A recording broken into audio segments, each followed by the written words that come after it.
это надо. Да нет, чё, почему бы нет? Смотри, туда приезжаешь, тебе дают где-нибудь, ну, конуру какую-нибудь, да. За еду можно, ну там, за небольшую плату делать. Типа того, да.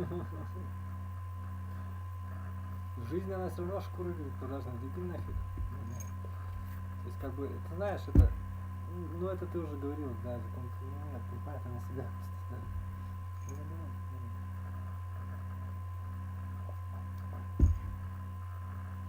Ну, наоборот, вот такая не может быть. Тот, кто воюет, он всегда психбольной, понимаешь? Ну нет, практически на самом деле, как думаешь, да? А, ну смиряйся, живи как бы.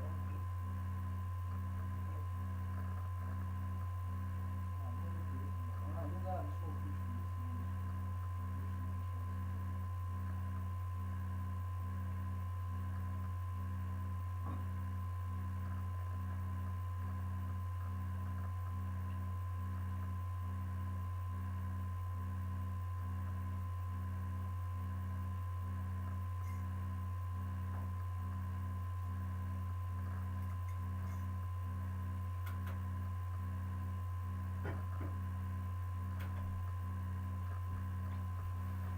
Ну да.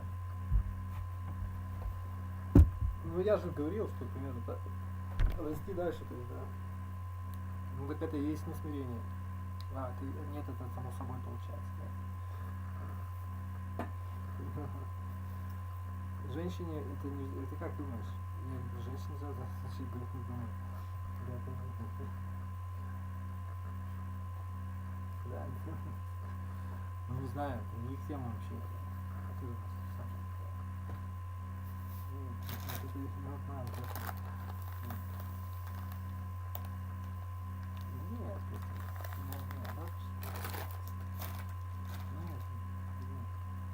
ну да, ну да, школа, ну.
До 5 ноября сегодня.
Tesla Model V is a vertical takeoff and landing.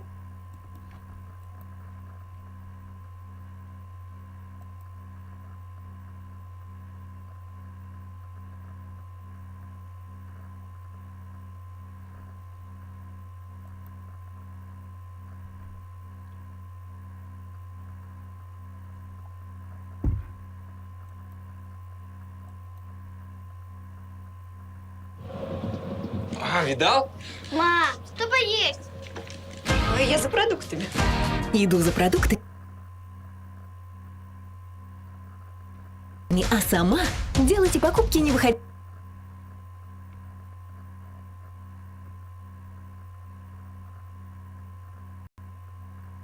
Hello, Corey here from the Box Scholar channel. Moves. The wrist is the thing that moves, not the arm, the wrist. It's all in the wrist.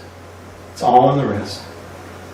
So, in order to prepare for this, I've developed a couple of exercises that'll help you do this. Okay, for the first exercise, we're going to put our third finger on G, and we're just going to hold it down like a pull. Then we're going to play 2 on E, and then 1 on C. 2 on E, 1 on C. And it'll rotate, it rotates around it. You'll pivot around your third finger like this. The wrist will do the pivoting.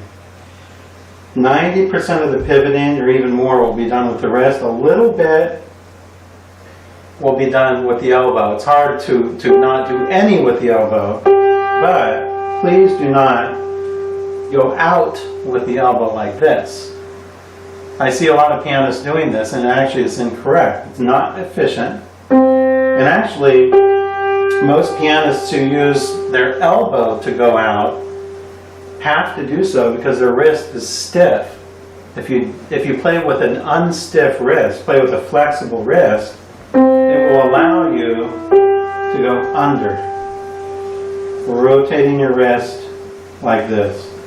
So, let's do this exercise. 3 on G, 2 on E, thumb on C. I'm just going to repeat that a few times. I see how the wrist is rotating around the third finger. Now, right when your thumb hits C, the split second it hits C, then you're going to let go and then come over here with your second finger. So the second exercise is, the first exercise was rotating around the third finger. Now we're going to rotate around the thumb. And then this will be like coming back. So we're going to play our thumb on C. By the way, play the thumb at about a 30-degree angle. Don't play flat. Do not play flat. Play at about a 30-degree angle. And now we're going to play 3 here and 2 on E. Rotate your wrist around your thumb like this. Look at my upper arm. Look at the upper arm. The elbow barely moves at all. It's all...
This is one of the first pieces I teach to beginners here in my studio.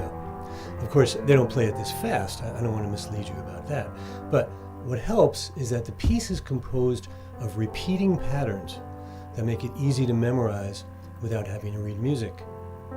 And more to the point, for this lesson, my students get off to a great start because I teach them to play not just with their fingers, but with their wrists, arms, their whole body, you might say. Now maybe you beginners are wondering, why not skip this and go right to a lesson on a favorite piece or song, a tutorial that simply shows you what notes to play, rather than how to play, as we're going to do here. Well, that's because every time you sit down at the piano, you're building habits. And this lesson will help you make great habits from the start, rather than ones that will hold you back. But this video is also for those of you who already play, because the next few minutes may get you thinking about piano technique in a whole new way.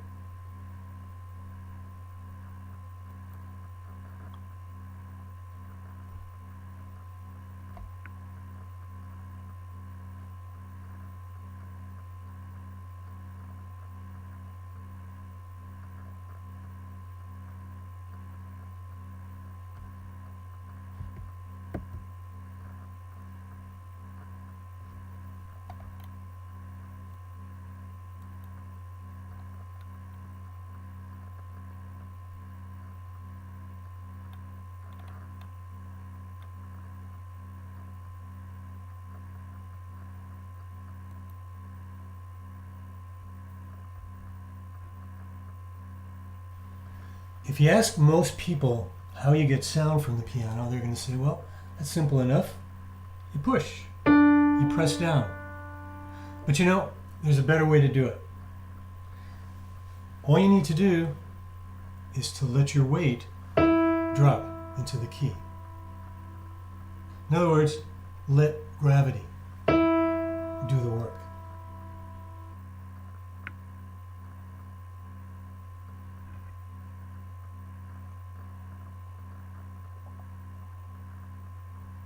When you let gravity do the work, you're not likely to develop tension or fatigue as some players do. Another thing that happens is it's easier to control the dynamics. And By dynamics, I mean how loud or soft you're playing. Let's say you're playing a melody with the right hand, as so often happens, over an accompaniment, and you want that melody to sing out. So.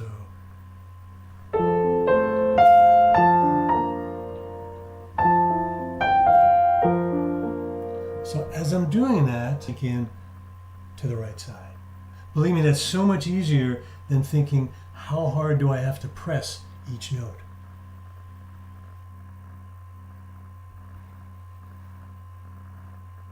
We're so used to, for example, at a computer keyboard, where you're typing like this, and your arms are really controlled, and it's all finger action. Well, that's a great way to type, but it's not a great way to play. Now, raise your right arm with your wrist loose. And as you raise it, focus on the sensation of weight.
Of course, so much of Rachmaninoff.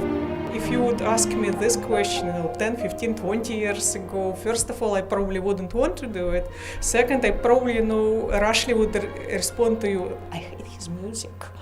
And it's a strange thing to admit, but remember, it was a long time ago, and it wouldn't be absolutely true. It does have an explanation. The explanation probably lies in what so-called, Russian piano school was about, because I was a product of this school. This kind of music education was about winning competitions, getting gold, playing better than This is one of the everybody first else. pieces I teach to beginners here in the studio. Of course, they don't play it this fast. I don't want to mislead you about that. But what helps is that the piece is composed of repeating patterns that make it easy to memorize without having to read music.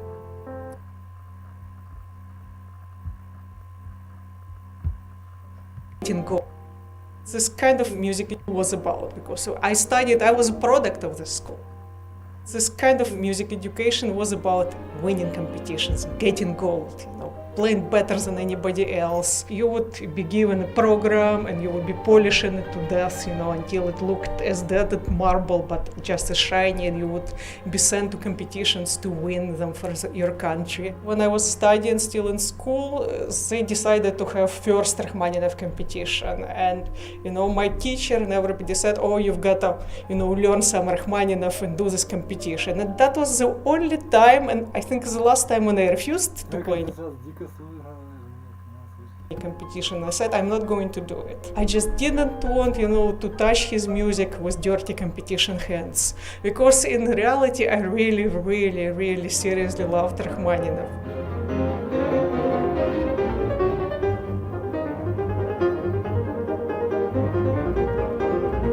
Where I really loved Rachmaninoff, though I didn't like his, all competitive concertos, I loved his songs. And every composer who writes songs, for us, for musicians, it's a true Rosetta Stone. If you don't know what the music means, what musical language means, because it has no words, you can figure it out by which poetry composer chooses. And for Rachmaninoff, his songs spoke directly to me, to my heart.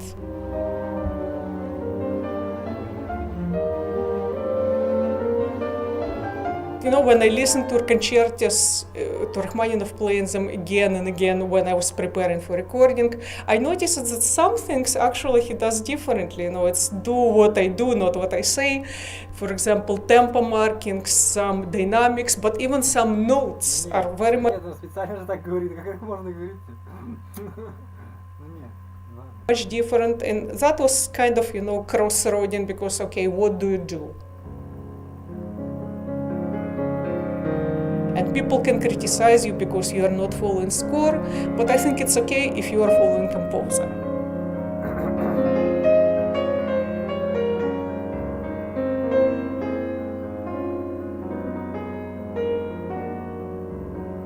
The idea behind doing, you know, Rachmaninoff concertos all over was try to get as close to Rachmaninoff's original design and to do it as he would do it, just with better sound quality. So I hope, you know, I succeeded maybe 1 or 2%.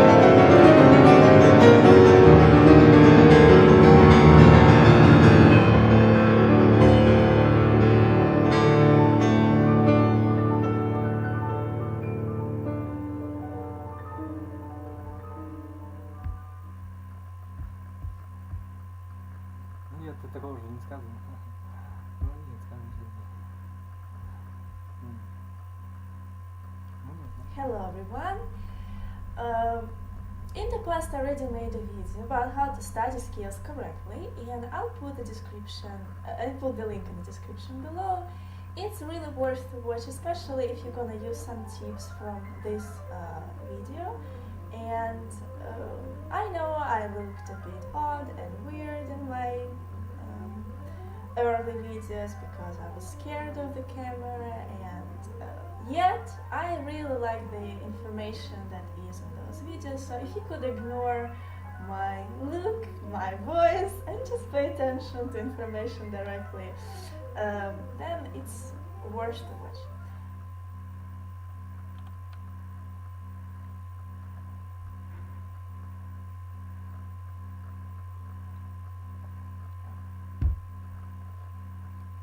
Anyways, in this video today I'll share with you tips for strengthening finger muscles and tendons, for evenness and independence of fingers, and for speed in scales. Basically, speed comes from 3 aspects of playing. First, from ability to feel fast, to control fingers in fast tempo without inner sensations. Meaning not pressing a key and afterwards notice unevenness of the sound, that's called an accident, but control it by giving the right impulse to the finger muscles right before pressing a key, and that impulse is originating our imagination and our intonation, in other words, in our inner sensations.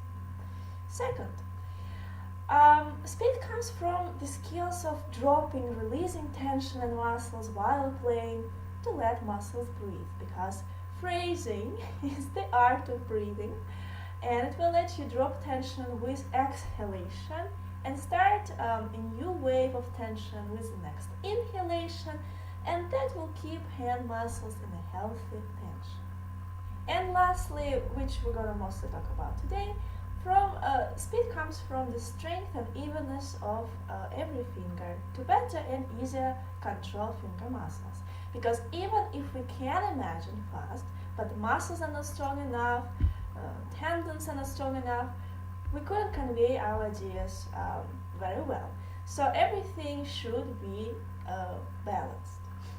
And strengthening and even finger muscles are preparatory stage for speeding up. Without it, no matter how fast you move your fingers, you could never play scales with good quality.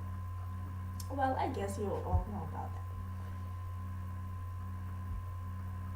Maybe you already know from my hand and exercise video that playing slowly only with forte and of course correct hand movements and arm weight will strengthen your fingers very well.